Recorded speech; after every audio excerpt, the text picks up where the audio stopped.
Good morning बच्चों। कक्षा 6 Sanskrit subject में हम पढ़ रहे थे व्यावहारिक शब्दावली, जिसके अंतर्गत बच्चों हमने कल पढ़ा था फलों के नाम अर्थात फलानी नामानी। तो देखिए बच्चों, आज हम उसी टॉपिक को लेकर के आगे बढ़ रहे हैं और उसका आगे का टॉपिक है फूलों के नाम अर्थात पुष्पाणि नामानि। तो पुष्पाणि नामानि में फूलों के नाम आ रहे हैं। तो देखिए हिंदी में और संस्कृत में दोनों में लिख रखा है। तो देखिए हिंदी में आ रहा है गुलाब।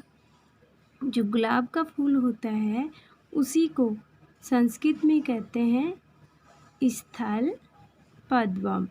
गुलाब को क्या कहते हैं? स्थल पद्मम।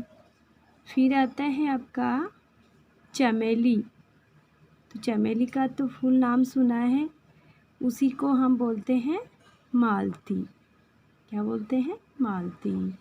फिर आता है रात की रानी।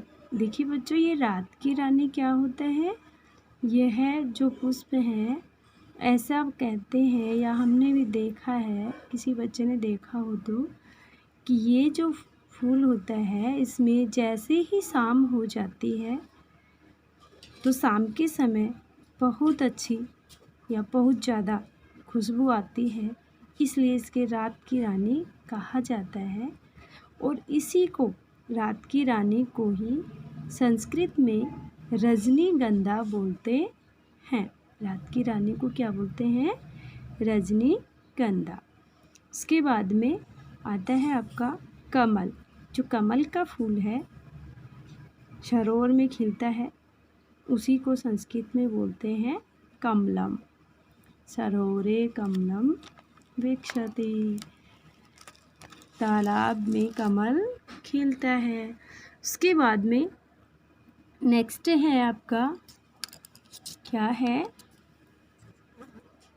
फूल। ये देखिए फूल में सभी फूल आ सकते हैं, जो भी फूल है सब आते हैं। तो फूल को क्या कहते हैं? पुष्पम। फूल को कहते हैं पुष्पम। फिर है वेला। जो वेला का फूल है उसको बोलते हैं मल्लिका। वेला के फूल को क्या बोलते हैं? मल्लिका। फिर आता है आपका जूही। जूही का जो फूल होता है उसको बोलते हैं यूथिका। जूही का क्या होता है बच्चों? ये छोटी छोटी पत्तियों का छोटे छोटे बेल टाइप में होता है। इसके गुलाबी कलर के फूल आते हैं,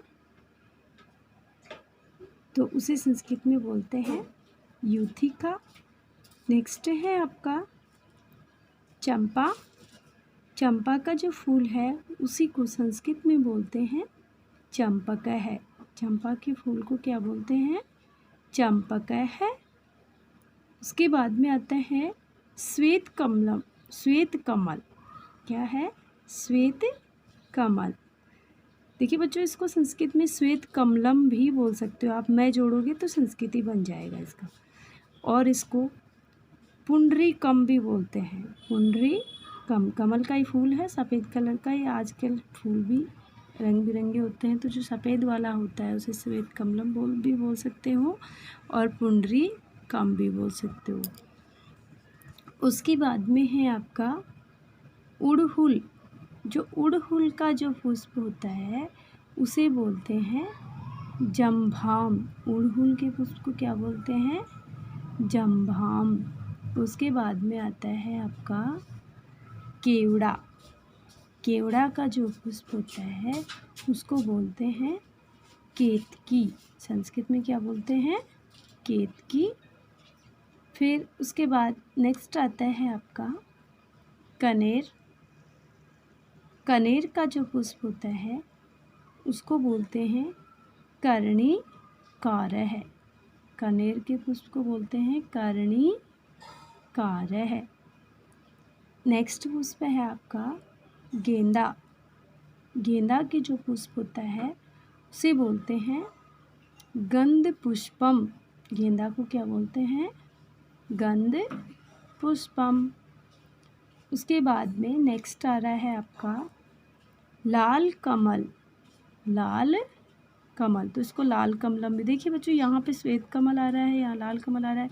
जो अभी आपको बताया था कि ये रंग बिरंगी होते हैं, जो लाल रंग का होता है उसे लाल कमल बोल दिया, तो इसको लाल कमलम भी कह सकते हो। श्वेत कमल को श्वेत कमलम भी बोल सकते हैं, पुंडरीकम भी बोल सकते हैं। और ऐसे ही इसको लाल कमलम को क्या बोलेंगे?